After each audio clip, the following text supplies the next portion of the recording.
Oui, c'est mieux. Ok, ok. Voilà, c'est mieux. Enfin seul.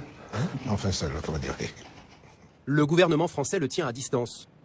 Une blessure pour lui qui a passé son enfance chez nous, la France, sa seconde patrie.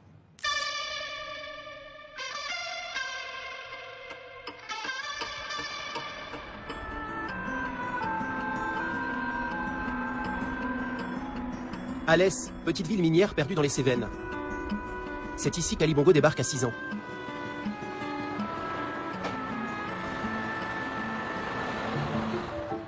Il grandit dans ce pavillon. Pendant 4 ans, il va mener une vie modeste, élevée par une ex-missionnaire protestante, Odette Perret. Voici 2 anciens camarades d'Ali Bongo, Didier et Patrick. En primaire, ils étaient en classe avec un futur chef d'État.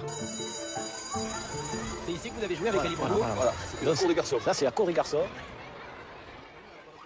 Moi, j'ai repris mon cartable. Très bien. Toujours bien élevé. Allez, interrogation écrite. Voilà. Et vos documents. Donc il est là, c'est quelqu'un qui était assez discret, calme, bon, qui n'était pas tapageur, qui ne cherchait pas à se mettre en avant. C'était pas le roi africain, non, le passage de Alès. C'était pas le nabab. Pas du tout le Il se frisait pas les moustaches. Non. Un petit Africain perdu au milieu des Français. Envoyé à Alès par son père pour être protégé après une tentative de coup d'État. Car papa est numéro 2 du régime gabonais. Quand Ali rentre à Libreville, à la fin de son primaire, son père a gravi un échelon. Il est devenu président. Ali a sa propre moto. La famille Bongo mène désormais la vie de château. Des années dorées, vacances en famille au sport d'hiver, dans les Alpes françaises. Ali découvre la neige. Et Omar est traité comme un roi. Une personne pour lui enlever ses chaussures de ski, puis 2, puis 3. Ali, lui, vit désormais bien loin d'Alès, entouré de domestiques, dans un bel appartement, avenue Foch à Paris. Le fils du président poursuit sa scolarité dans un établissement très réputé de Neuilly. C'est donc ici, à l'institution Sainte-Croix de Neuilly, que j'ai été en classe quelques années avec Ali Bongo. Michel Foll a fait son collège avec l'actuel président du Gabon. Le matin, on pouvait admirer une belle voiture noire arriver avec, avec Bongo et ses gardes du corps. Et en classe alors, que donnait l'élève Bongo? Disons qu'il était un élève moyen, il n'était pas nul, mais il n'était pas exceptionnel non plus. Hein. Donc il était, je dirais, très moyen. Voilà. Dans l'ensemble, j'avoue que j'étais pas un élève très motivé. Il y a des camarades de classe qui disaient que vous étiez un peu bavard aussi en classe. Oh, il s'exagère. Je n'étais pas si bavard que cela, mais simplement que j'ai mué un petit peu plus vite et donc ma voix était un peu plus grave, donc on me repérait rapidement. Ali Bongo est un élève médiocre. Au lycée, ses mauvais résultats deviennent inacceptables pour son père, se souvient son professeur d'anglais de l'époque. Lorsque les notes laissaient à désirer, il était convoqué à Libreville et il partait entre 2 avions recevoir une admonestation de son père.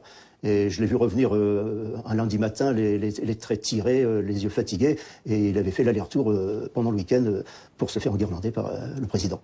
Son père est fou de rage, qu'importe. Ali Bongo n'aime ni les études ni la politique. Il n'a qu'un rêve en tête, devenir chanteur. Sa passion, le funk.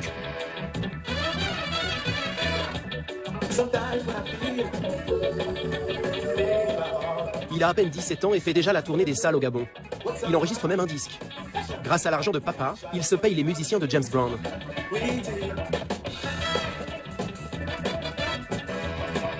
À l'époque, il s'appelle encore Alain.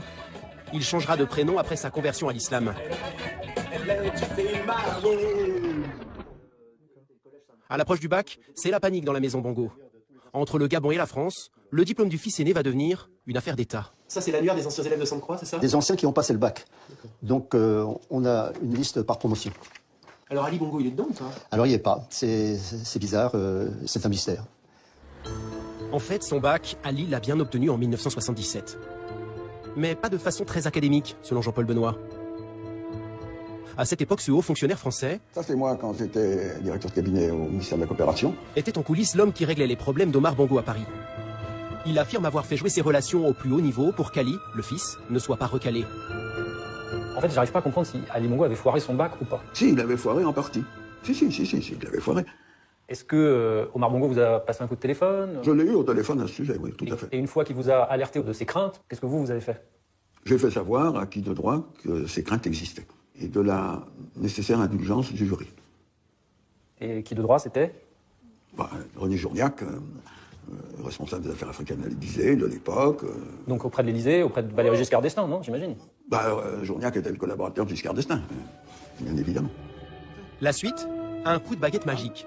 2 copies du jeune homme auraient été mystérieusement perdues. Ali aurait donc obtenu la moyenne d'office.